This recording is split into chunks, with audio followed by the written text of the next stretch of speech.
Pretty strange speaking with you, Tatyana, in English now because I haven't in so many years. Okay, so I guess I'll just talk about how I started out at Rutgers and then what I've done with Russian since then. Yes, maybe you can address some questions like what were some biggest challenges you faced transitioning from community college, and what support system have you used in community college, and how your community college experience shaped your future goals, and Okay. maybe some strengths community college gave you. Yes, thank you. Okay. Just about community college in general. Okay. Yeah, I really appreciated going to Brookdale. So it's already been like 10 years ago I graduated from. But I went, yeah, between 2013 and 2015. I finished my associate's degree in business administration, but I took Russian. I took, I guess, is it still called like 101 and 102? Yeah. I took 101, and then actually that for the 102 course, there were only three of us in it, I think. Uh, yeah, because um, well, the enrollment just wasn't that high. And then the one guy really like fought with the department to make sure we could have the course. And I'm very glad he did. I almost actually didn't take it because I was thinking to continue with French, but then I guess I liked Russian better. So they persuaded me to stay in the course. And then I transferred to Rutgers and I have my bachelor's degree from there. I actually have three different bachelor's degrees from Rutgers.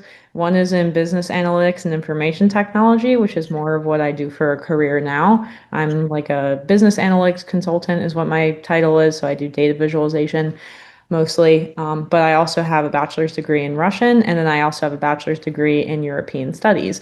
And really, the reason I had that one is because I went to go study in Kyrgyzstan for about a year. And so I had a bunch of credits. And so I was trying to figure out where to put them. And so that's why I have a European studies major. But yeah, I continued studying Russian at Rutgers.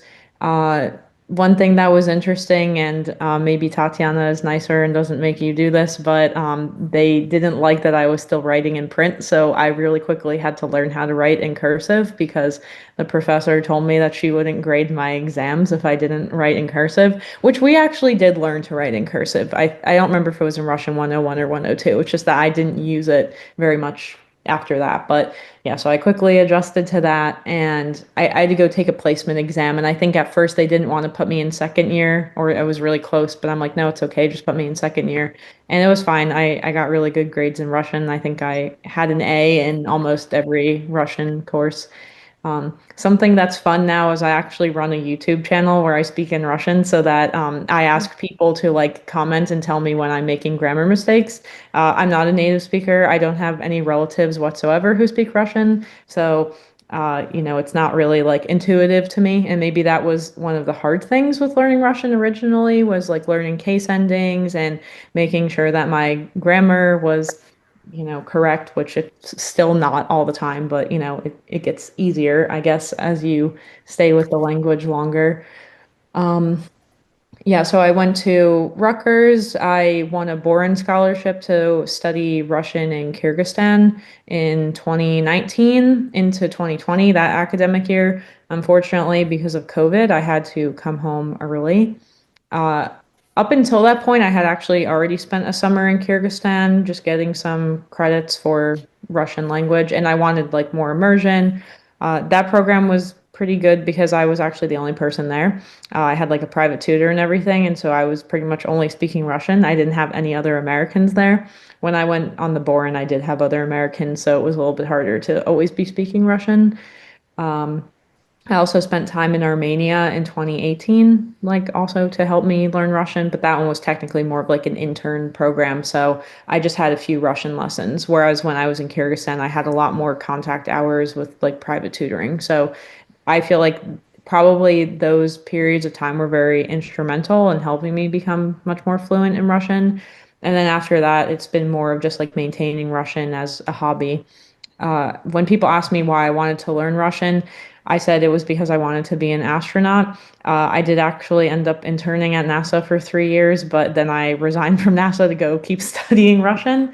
Something that's kind of interesting is usually when people become astronauts, they say that there's nothing that really prepares you to be an astronaut except just being very good at whatever it is you're doing. So who knows? Maybe that's still an option at some point. I don't know. But that was some motivation, I guess, for me to study it. And then but now at this point, it's really just a hobby. I just enjoy it. I try to like keep up with it. Like I said, I have this YouTube channel. Um, After I had the Boren Scholarship and I graduated with my bachelor's degree, I went and had a Fulbright scholarship in Finland, and I chose a town that's very close to the Russian border because I knew that I would probably still have opportunities to speak Russian. And I did. So that was also very helpful. The other reason why that was even more helpful is because in Kyrgyzstan and Armenia, like Russian is not always everybody's native language, whereas in Finland, I had a lot more exposure actually to for the first time to more like actual Russian speakers from Russia.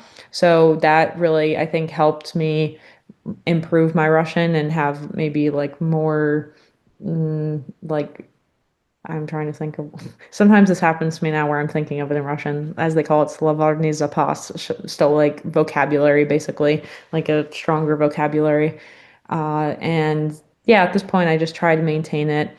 So yeah, and I do that through keeping in contact with my friends from abroad and then still going abroad sometimes to keep practicing or trying to find opportunities in America also.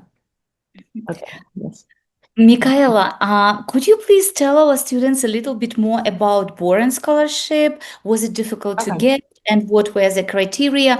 And then maybe you continue telling us about Fulbright Scholarship and how maybe being a recipient of Boren Scholarship helped you to get another one and Mhm. not paid for this wonderful education of yours. Mhm.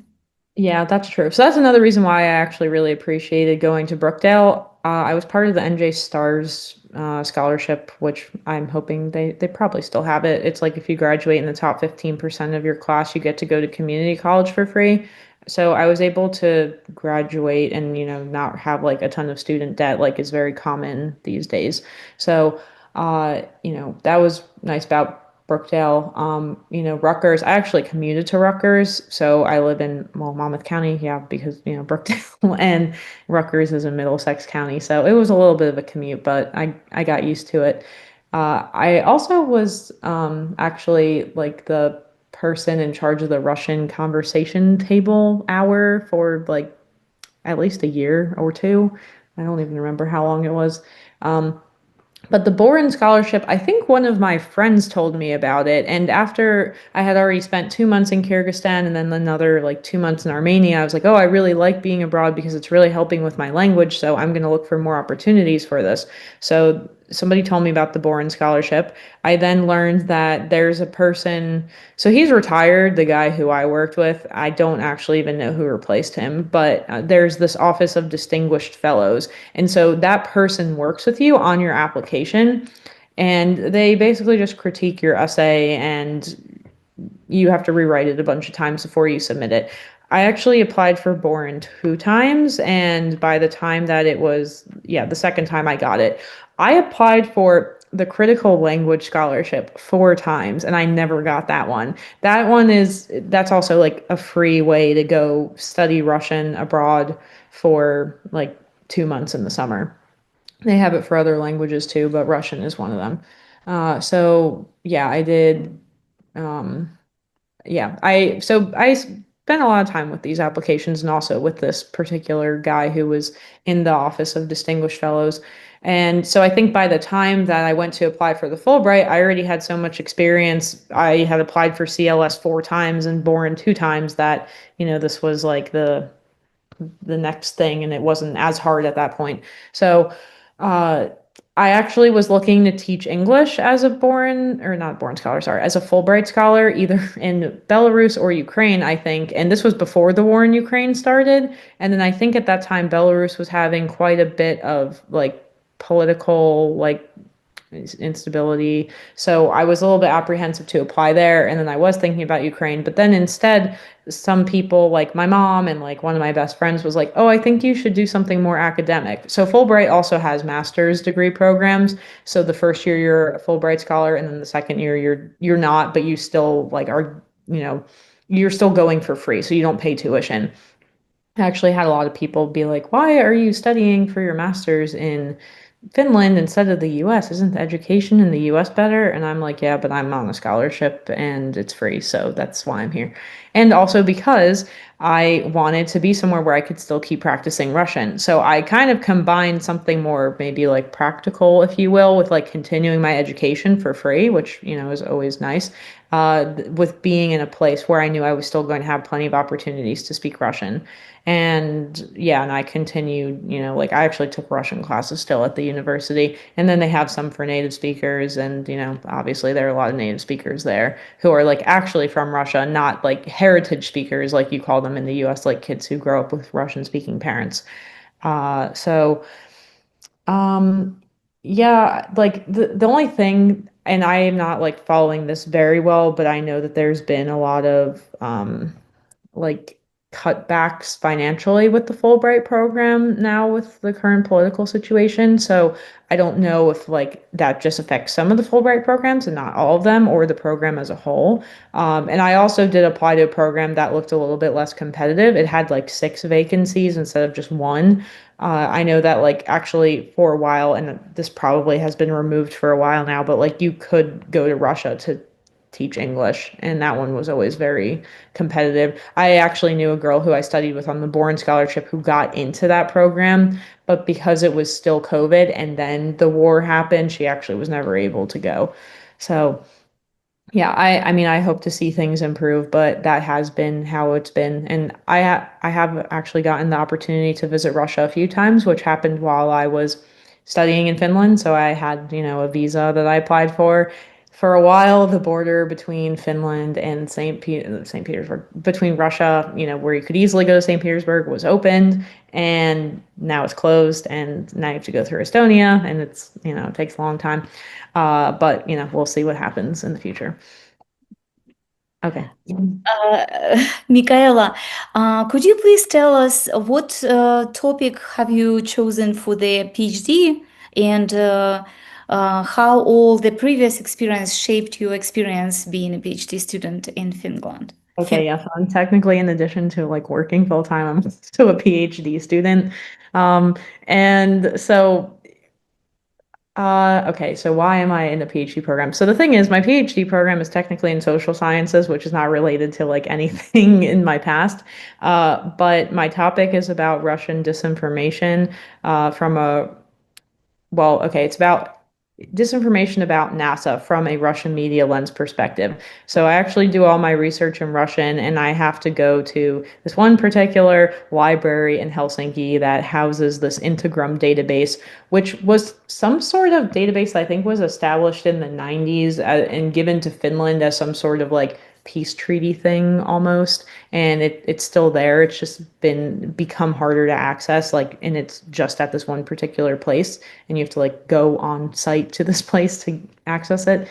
And I guess I chose this topic because my advisor was really looking for something that she knew would be of interest to me, because that's very important for when you're doing a PhD, is that you're interested in your research, because getting through a PhD program and finishing it can be very difficult. So yeah, and I guess the fun fact is I've also still been applying for funding for this. So I'm like a non-funded PhD student, which I don't necessarily recommend that, but because I am also working and I'm not like in a rush to finish the PhD, I'm totally okay with that. Um, so I don't know what else to add for that. Um, Could you please tell us how do you feel on the job market? So you got your master's degree abroad, and still, how mhm. do you feel on the job market? Mhm. Mm. So I've actually been working at the same company since 2022. I had an internship for them. Like I said, I do data visualization.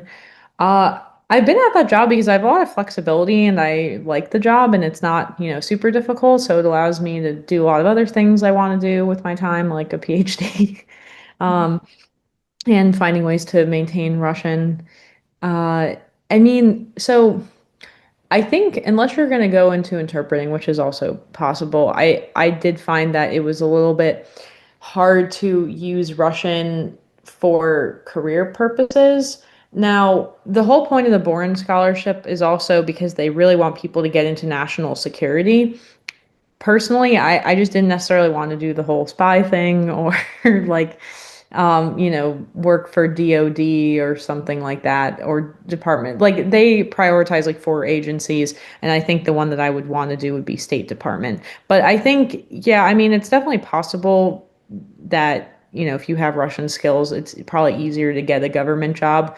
But because I've been enjoying my job so much, I'm not really in a rush to change it. But I think also having these very like, prestigious scholarships like the Boren and the Fulbright, it definitely makes you a good candidate for, the government job market because you get these things called like non-compete agreements. So, and it gives you a very broad network by which you can get hired and you have like exclusive, opportunities to apply to these jobs within like a central database. It's through the National Security Education Program, NSEP. Yeah, so I regularly get emails about you could work this job or this job. Mhm, mhm. Very interesting. So, what would you recommend our students in community college as what kind of purposes they can pursue and what should they be open to? Uh, Yeah, I think probably one of the major things I noticed from transitioning out of Brookdale and into Rutgers was at Rutgers, it did seem a lot more competitive than at Brookdale. So, Brookdale, it was very like manageable. And when I went to Rutgers, I did feel like it was a bit harder because, it's just a different kind of academic environment. But I think something that's important to keep in mind is just because you're at community college now doesn't mean that you can't have like, a very successful future career and like even academic career. There was actually a panel that I spoke on when I was interning at NASA where it was me and several other people who had also studied at community college and talking about how our journey at community college led to us eventually becoming interns at NASA. So you can even go on to do something like intern at NASA, even if you studied at a community college.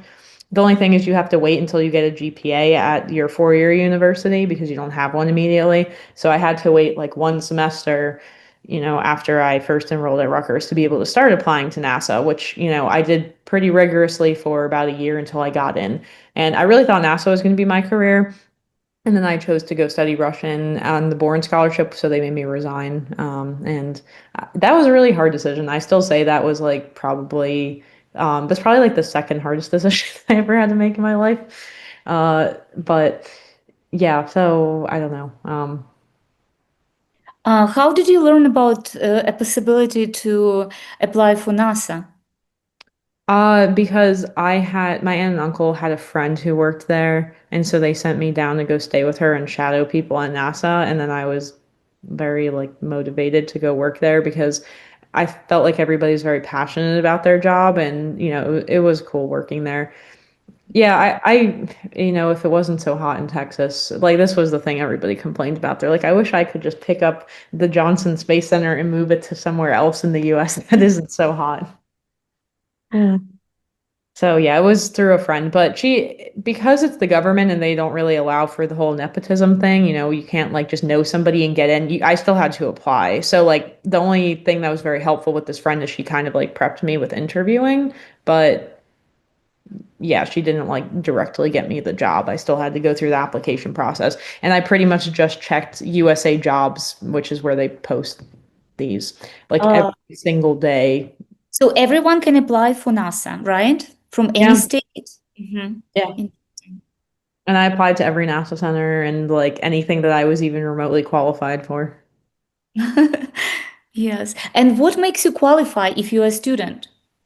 You like I said, you just need to have a GPA. It's easier if you have the 4-year university already. I felt like once I got to Rutgers, I had those kinds of opportunities a little bit more so. There's definitely more visibility with having like Rutgers as a name. Actually, people I know in New Jersey, people don't think very much of Rutgers because, like, kind of like everybody in New Jersey goes there. But once you start going out west, people think Rutgers is like an Ivy League school or something. So it actually does look very good. Uh, but yeah, I mean, so I studied business analytics and information technology, and I applied for business positions, which is like what I actually ended up doing. I applied for IT positions, I applied for HR, I applied for, what else? Like just anything that even was like remotely like, okay, maybe I could do this job. I think I actually got accepted for an HR job in California, but I was like holding out and I actually had to say no to that one and then just like wait for another one. So it was pretty crazy. I actually interviewed with NASA 4 times, and out of the 4 times I interviewed, I was accepted for the position 3 times, and I had to decline 2 of those because one, I had already committed to another internship for the summer. And then the other one was because I just wasn't sure I really wanted to go all the way out to California to do an HR position. So then I got into Johnson Space Center for Business. And, I do really appreciate the time I spent there. But like I said, Texas, it's just very hot. So Yes, of course. And what do you think? You said that resigning from NASA was your second hardest decision. What else was really hard to decide? my first. So I recently had a baby, and she's with my mom right now, actually. But um, yeah, I went to Finland to give birth to my child, and it was really hard for me to decide whether I was going to give birth in the US or in Finland. But I went to Finland instead, and I'm actually pretty glad I did that. But that was like definitely the hardest decision. So maybe there will be another hard decision later on that I just haven't had yet. Oh, we wish you all the best with the baby. Let the baby stay healthy and happy. And I have another question for you. Many American students, they don't feel comfortable studying abroad. What can you tell us about your experience studying abroad in Finland? So I think that's actually very common that Americans, like, we don't really learn a lot about the outside world growing up. And so the outside world feels very scary and maybe unsafe. I'll be honest, I've driven back and forth between Texas when I was working at NASA and New Jersey by myself. And I've traveled around different countries, like in Kyrgyzstan and Kazakhstan, like, over there by myself. And I probably feel more unsafe traveling by myself in the US, if I'm being honest. So I think that like perception that being abroad is unsafe, it's just not really true. Especially when you're in like, the CIS, like the post-Soviet countries, there tends to be a very like strong sense of community. So people really aren't looking to like do bad things to foreigners because it's going to reflect very badly on like people's families or like on the country, and they feel very strongly about this. Especially in a place like Armenia is like very safe because of that. Um, so Actually, I tell this story a lot, and Tatyana, I'm not sure if you remember this, but when I was taking Russian 101 10 years ago, we had a tutor, and she came in and was like motivating us to study Russian.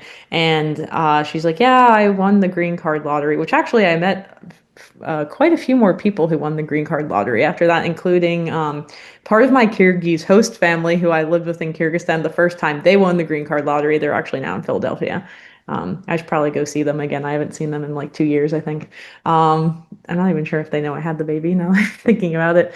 But anyway, she was here and she had to, learn English better and everything. And she's like, the worst thing that will happen is that you'll make a mistake and maybe it will be funny, because she said that she went to Home Depot and was asking, oh, like, she wanted to ask, like, did they have any hooks, like command hooks maybe that you put on the wall. But instead she was like, do you have any hookers?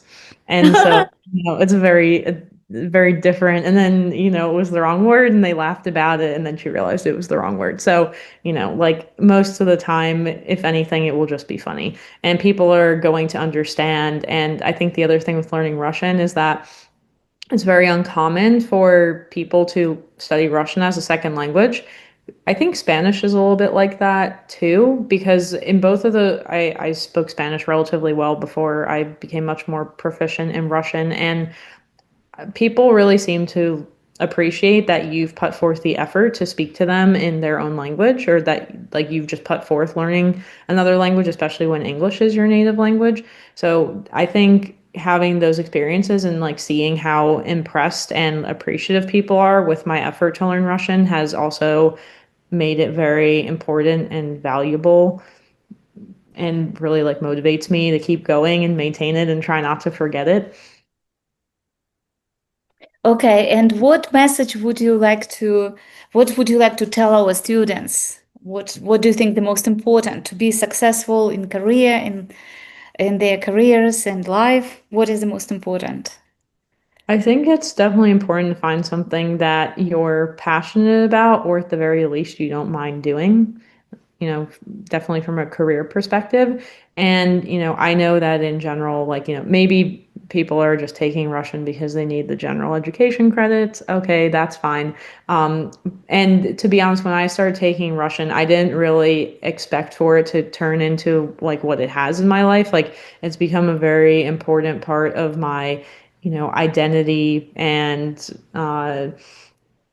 just a hobby that I really enjoy doing. So sometimes you may not really realize how much you like something at first, and then you kind of keep going, and then it can like bring you on all these adventures that you don't even really expect you could ever have in your life. So, I definitely recommend for people, if they have the chance, the opportunity, the privilege to go abroad and learn about the rest of the world, and especially if it's through Russian language. Like, there is so much money out there for you to be able to go study abroad, like with the critical language scholarship or the Boren scholarship or the Fulbright scholarship.